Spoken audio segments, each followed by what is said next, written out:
All right. Call to order the West Creek Watershed Board of Managers regular meeting.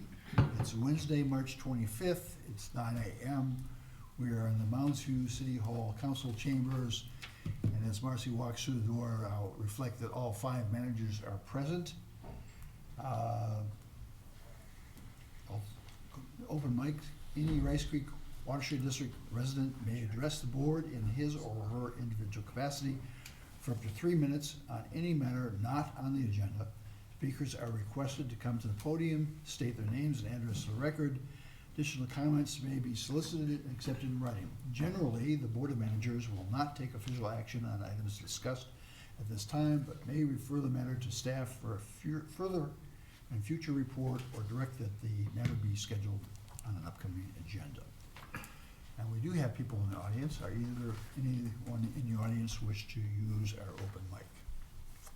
Can we talk at the special meeting later? Yes. That's what we're here for. Very good. So set the agenda. Any changes to the agenda? Staff have no proposed adjustments. Anyone on the board have a suggested change to the agenda? If not, can I have a motion to set the agenda? So- I'll move to accept the agenda. I second. All in favor say aye. Aye. Any negative? No. Approval of minutes.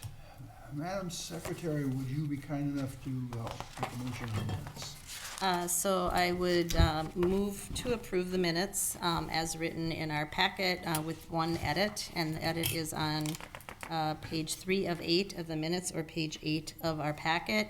It is the motion that was made by Manager Weinert and seconded by myself, and there's no conclusion as to whether the motion carried or not. I believe it carried 5-0. So with that edit, I would move to approve the minutes as written. Any other suggested changes? If not, we've had a motion, and I will second that motion. All in favor say aye. Aye. Any opposed? None. Thank you for your correction. Yes. Consent agenda. Patrick. Yes, President Bradley, Board of Managers, staff have 2 permit applications for your consideration today. Happy to answer any questions. I don't know, Manager Bradley, I know you've had a couple. Do you want to raise them here at the meeting? I did. I was fascinated by the White Bear Lake final site drainage plan. It's, I think, only the second one I've seen in 12 years in which we have moving around credits. And it's such a rarity, I had to go look up the rule to see what it is. I see it only applies to where credits or debits were established in 2013. I think we had a significant effort in a couple of years after that to get rid of the debits. So we only have credits left over. Maybe you could just kind of explain what that is. Yeah, in past rule, we did allow for, I don't know, some planning forward, so you could take on a volume control credit or a volume control debit. This typically applied to, public projects, public linear projects.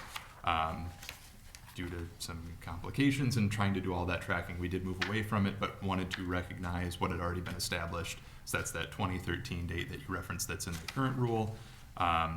So yeah, the way that it is currently written, if you do have a positive balance of volume control credits, you can, in this instance, the city of White Bear Lake, they can use them anywhere in their jurisdictions within the city.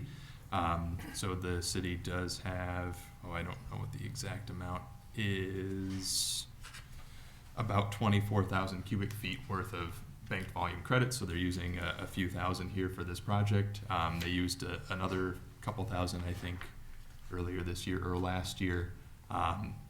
Just kind of add some flexibility for their projects if it's difficult to, provide stormwater for what they're proposing for that specific project. Yes, thank you for that information. I'd also be curious, because there's been a lot of discussion about White Bear no longer shipping water to Bald Eagle and shipping it to White Bear. I see this is going to White Bear, but Correct. I think you advised me that it already goes to White Bear. This is not a change. Yes, not a change. Okay, those were my only questions. Anyone else have questions? If not, since I'm doing all the talking, let me make a motion.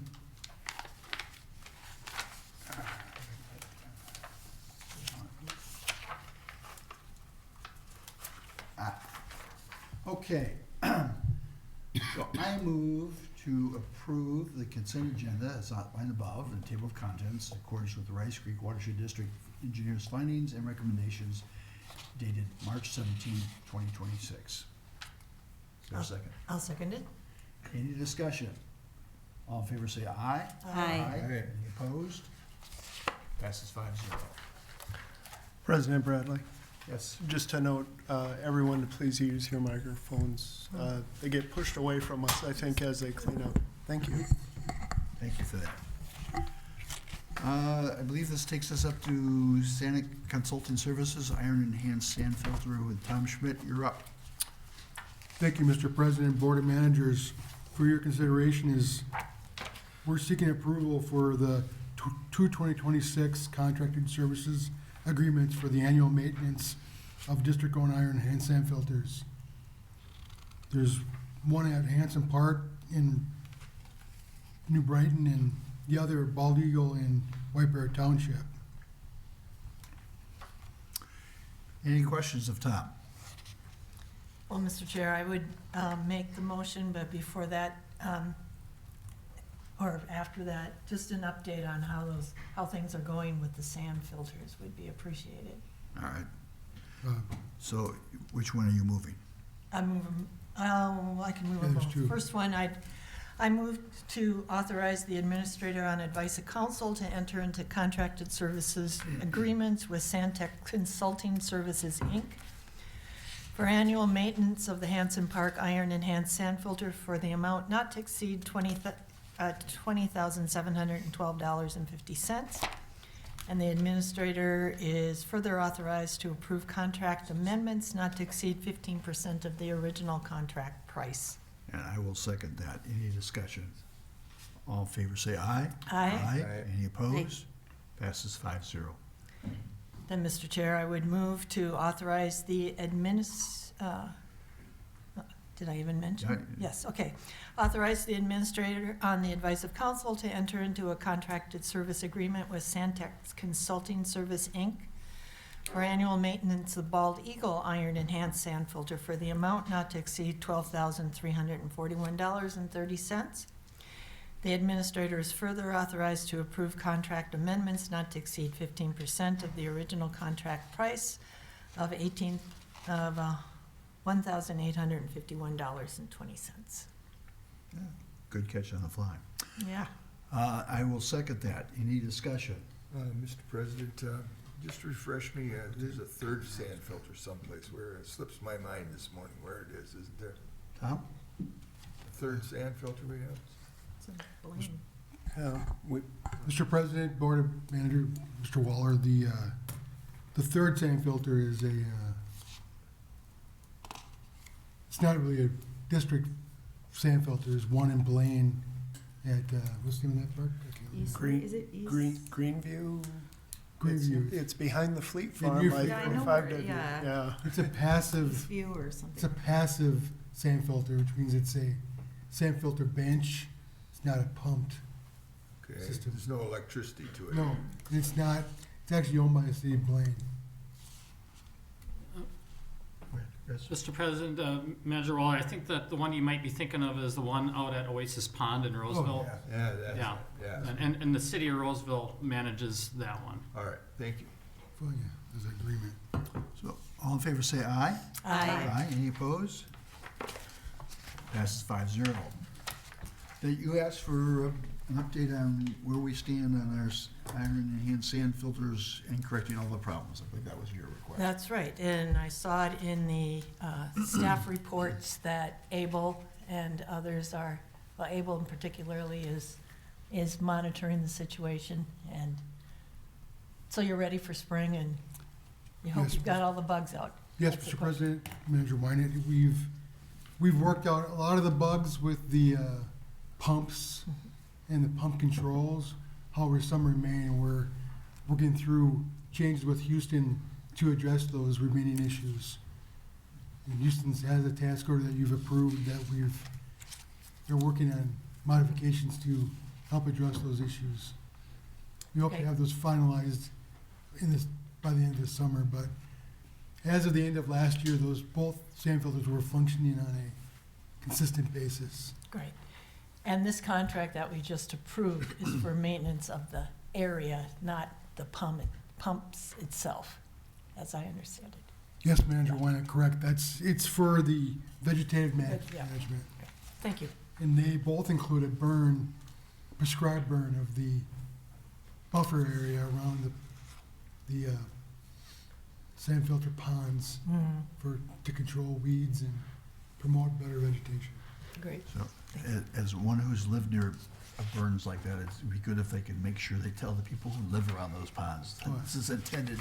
Yes, Mr. President, both staff and the consultants will be in touch with all the landowners adjacent prior to the burn Fabulous. in the cities. All right, I believe we're ready to move on to the next agenda item, which is the Browns Preserve Walls Taylor Wetland Bank Site Maintenance Work. Tom, you're still up. Yes, Mr. President, Board of Managers, this page, excuse me. This work is for vegetation maintenance at the district's two wetland banks. The one we own, which is the Browns Reserve Wetland Bank. The other is Walls Taylor Wetland Bank and adjacent. And if you look at the map on, if I can get to the right page, excuse me. 54, I On believe. 54, you see that the red box encompasses both. The one to the north is Browns Reserve. The one to the south is Walls Taylor Wetland Bank. That's actually a Bowser Road bank from the late 90s, early 2000s that we took as the grantee of the easement. So we're the easement holder on behalf of the state, and that requires us to maintain the bank for its success. In this particular, the Walls Taylor Bank, we've mown for years.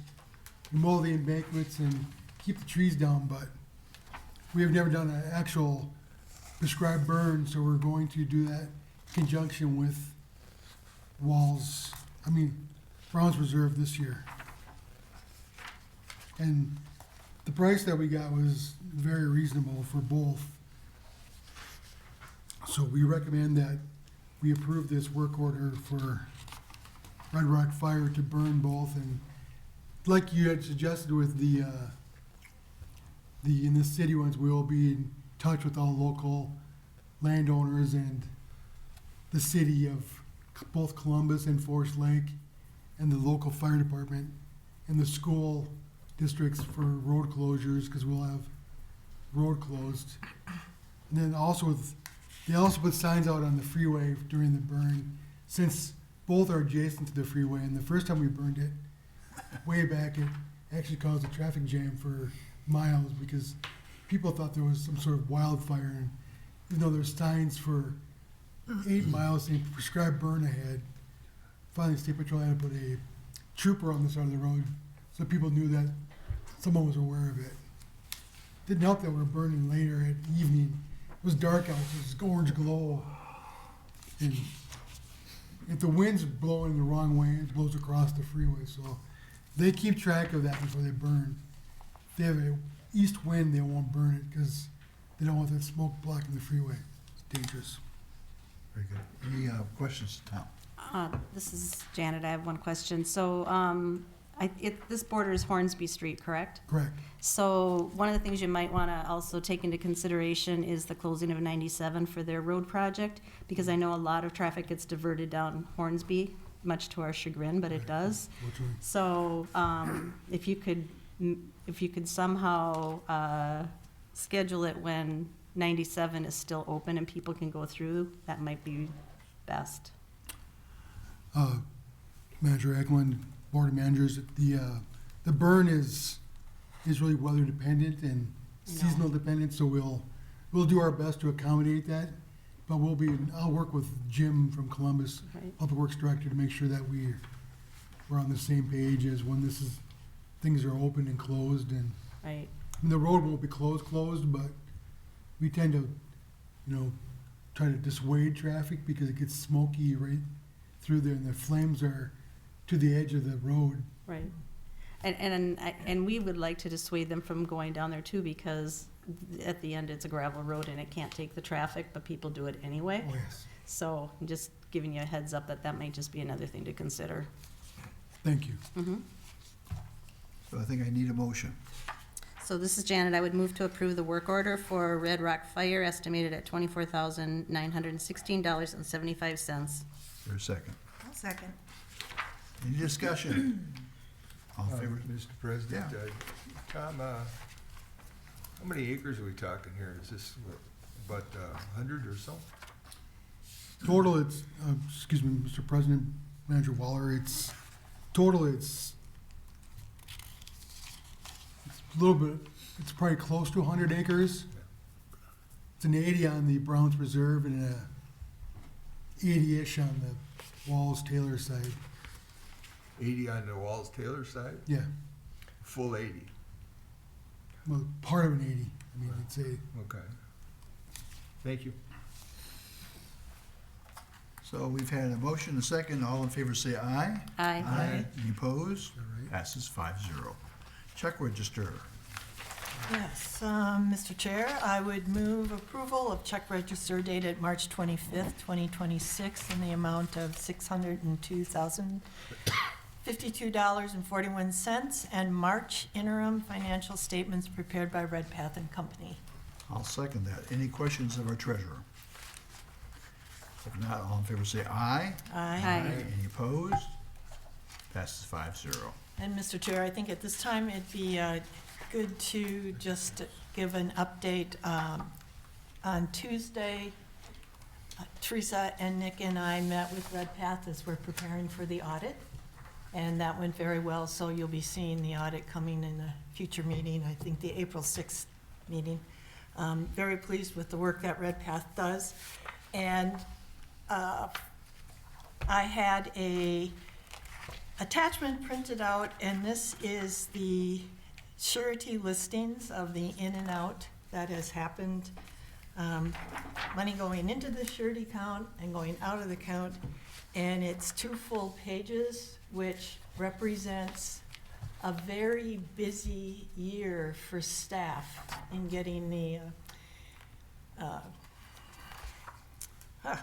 the permits inspected, closed out, ready to go, not only the ones that we've gotten in recent years, but those that have been around for a while. So thank you, Patrick, and to your staff for the work that is done there.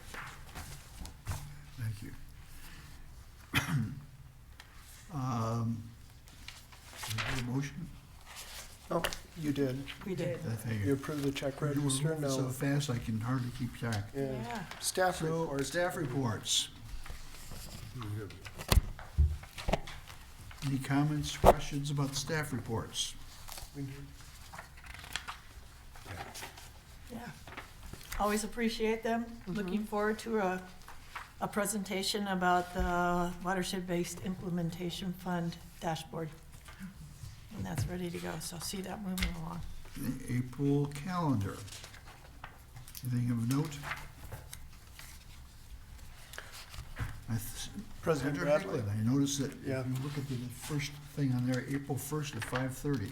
Yes, I see. I'm on the You're on. CAC rotation.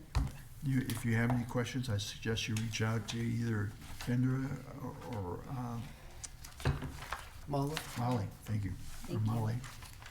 I know that they always appreciate a brief report from the visiting manager and what's new and dear to your heart on this board, so that'd be great. Right. Motion to adjourn, oh no, this is your updates and stuff, Yeah, yes. Thank you. Yeah, administrator updates, President Bradley, Board Manager, just a couple. Staff have sent out the stormwater management grant contracts. So those are moving along as we await their councils to meet and enter into those for the ones that the board approved. I'll note we have received numerous memorials in honor of Gary Krasherik. Probably bring those back at the April 2nd meeting. President Bradley, I received your suggestion looking into signage on the project that was capstone for Gary as a water steward. I'll note, City of Lino Lakes, Mike Grushala reached out to me just to note when they were online during those conversations about those grants. He noted, that he couldn't speak at that and understands why we took that action because of the hijacking of our meetings, but he does appreciate the board's discussion and apologize for his absence, so I have nothing further. Okay. So, John, do you have anything you want to update us on? Mr. President, yes, I've been down to the Capitol to listen to the committee meeting. I was at the Environmental and Natural Resources, Finance and Policy Committee. And some of the, of course, things that they're always talking about are public waters and such. But one of those, Executive Director of the Board of Soil and Water Resources, John Jaski, was present and presented the explanation of a bill to modify some of the Wetland Conservation Act. The bill that was accepted by the committee and forwarded to be laid over to be put into another bill. However, they're going to have some more discussion about the amendment to the bill. And so it was it's something that's favorable to us. It's going back to using more of the federal rules for wetland issues than what the state rules, trying to make them work together. And so we'll see what happens there. That was the only interesting thing. The other thing is that our bill, which we had approved by the the Executive Board of the Minnesota Watersheds and by the Minnesota Watersheds at the convention, is probably going to be introduced in the Senate at today's session. Cool. And we have some sponsors in the House that will be also over there too. So we'll see how that goes. And we have two sponsors in the Senate. Senator Housley from our area and Senator Weissman or such. He was on the bill originally years ago also. He's on the Senate Environmental and Natural Resources Committee. So we'll see how that goes. Other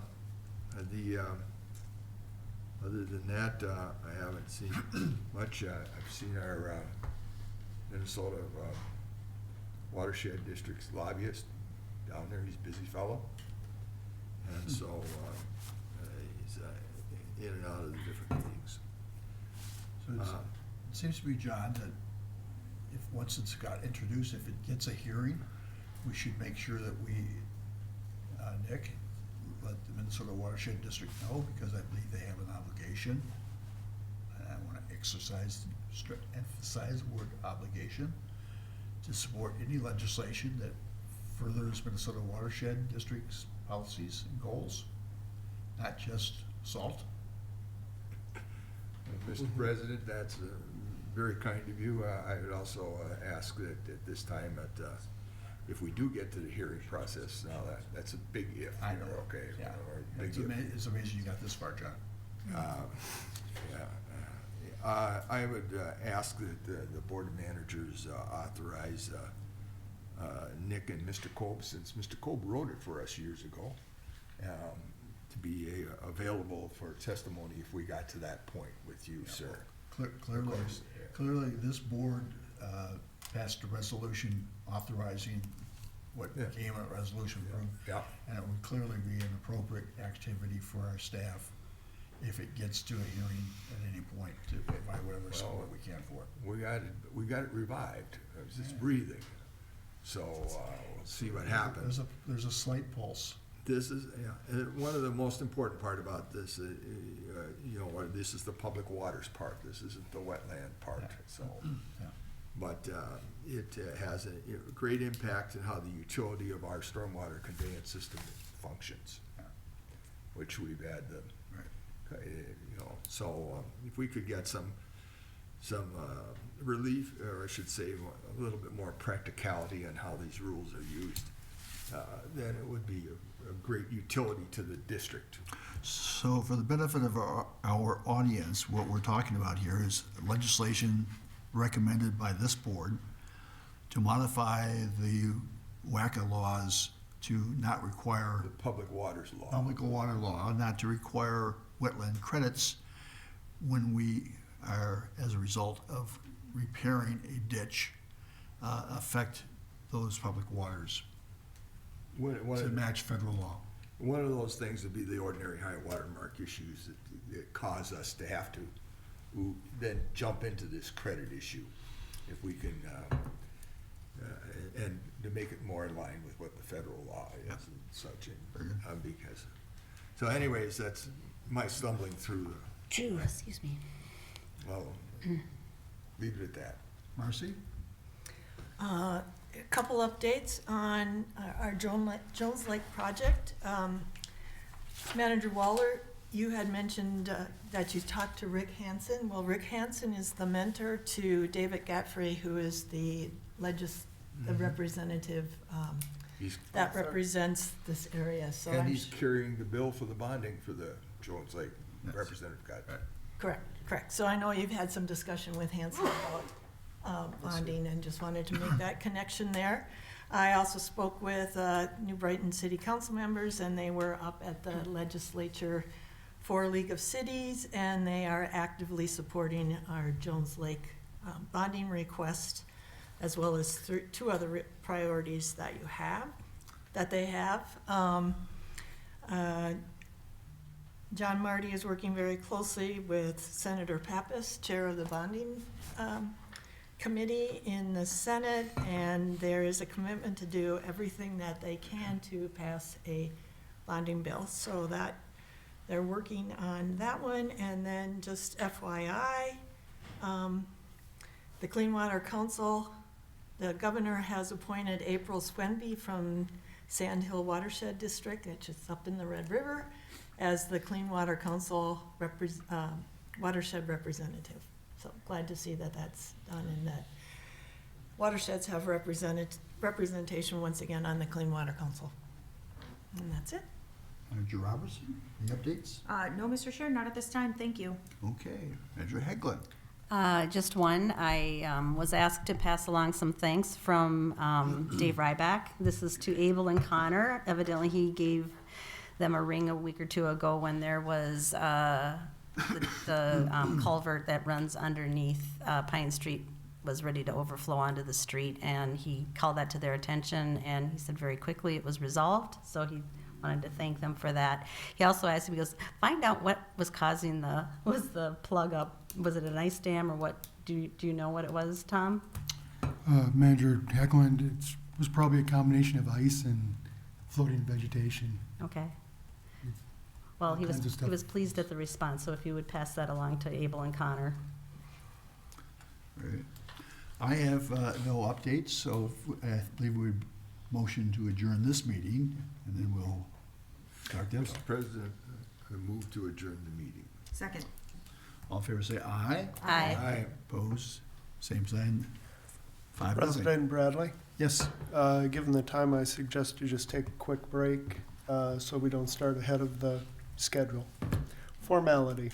2 minutes. Ah, 2 minutes. so, health break for anyone who would like it. We will reconvene at roughly 9:30. I have the break. So, Do you know what the Senate bill